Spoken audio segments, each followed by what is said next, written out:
పెట్టిండు మొన్నటి నుంచి తెస్తున్నా కొంచెం అచ్చా మొన్నటి నుంచి లేపిన ఆడున్నాయి ఆడికి సరే మొత్తం ఎన్ని రోజుల కిందట లేపిన ఫస్ట్ది నిన్న మొన్న 3 రోజులు సరే అది చూసిన వయ్యల్లా సరే అది ఫస్ట్ లేపినావు కదా నిలబెట్టినావు కదా అది చూసిన వయ్యల్లా ఎట్లున్నది మంచిగా వచ్చింది వస్తుందా తవ్వుకుంటూ వేస్తాం సార్ తవ్వుకుంటా వేస్తాను వీళ్ళకంటే ఒడ్ల మీద పెట్టిండు పక్కకు మట్టి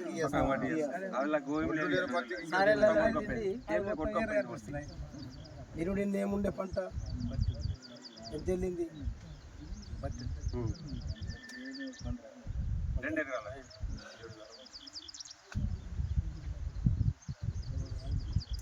మేమైతే ప్రభుత్వంతో కొట్లాడతాం ప్రయత్నం చేస్తాం దానికి ఇది రాదు వచ్చినా కూడా నేను అనుకుంటే ఈ కాయలు ఊరయి కదా అంతకే వలిగినాయి అనుకో ఏం మనకు పత్తి ఏదో కనబడుతుంది తెల్లగా వలిగినట్టు అవరేజ్ అయ్యేది కాయలు కూడా ఖరాబ్ అయితే పడిపోతే కొన్ని రోజులు అయితే అదే అంటున్నా నేను ఇంకొక మీరు వారం 10 రోజుల తర్వాత మళ్ళీ మన వాళ్ళు వచ్చి ఫోటో తీసుకుంటారు